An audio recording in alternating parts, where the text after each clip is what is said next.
Good afternoon. This is Calvary's Noonday Meditation for the 6th of May. We are blessed during the COVID-19 crisis to have online worship and communication. Of course, such things are substitutes for the gathering of God's people. It struck me last Sunday as Jerry and I offered the Liturgy of the Word from Calvary that online Sunday worship is of necessity clergy-centered. Part of what attracted me to the Episcopal Church, lo these many years ago, is that worship is not clergy-centered. That might strike some as inaccurate. After all, clergy dress up in strange clothes, lead the prayers, and are generally kind of the center of attention.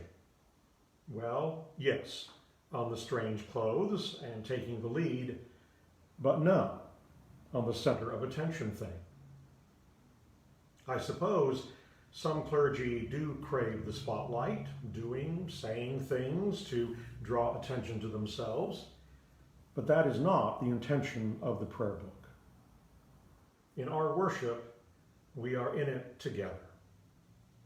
Not just clergy have strange clothing. All worship leaders wear vestments. The verger, crucifer, acolytes, choir, lay Eucharistic ministers, deacons, and priests, we wear vestments, not robes. They are called vestments because those who wear them are vested with the authority and responsibility of worship leadership. On a typical pre-COVID Sunday, there were not one or two, but 16 or 20 worship leaders. Such leadership is not just when the spotlight is on them.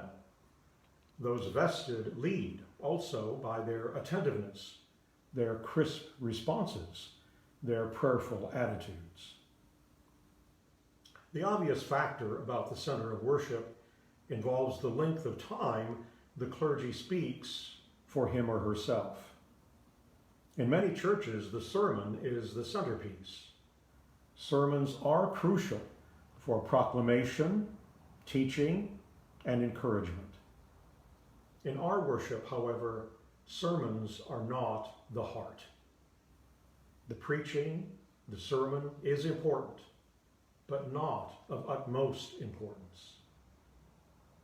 It would be accurate to say that the celebration of the Holy Eucharist is the centerpiece.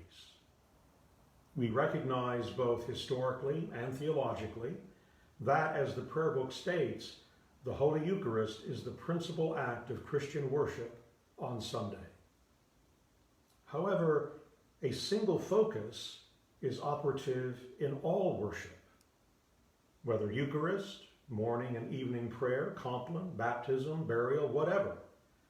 We are invited into the divine reality to which the liturgy points. The focal point of our worship is not the leader. The spotlight shines on the subject of our words, our music, our gestures and actions which we have received through the church, inspired by the Holy Spirit, mediated through the faith and experience of our faith forebearers. At worship, we shine the spotlight of our lives on the reality of a loving God, Father, Son, and Holy Spirit, who for us and for our salvation surrounds us, embraces us, treasures us with the warmth of divine, eternal love. In a self-obsessed culture, such worship may seem nonsensical.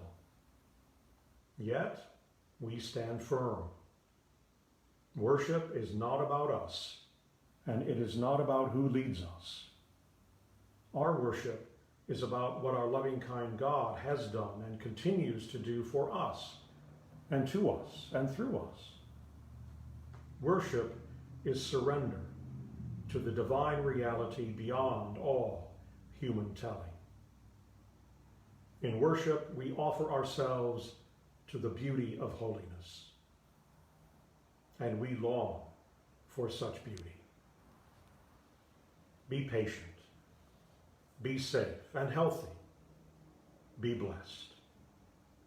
In a little while, perhaps a few weeks, we will be together again to lift our praise to God. May the divine assistance remain with us always and with our loved ones everywhere.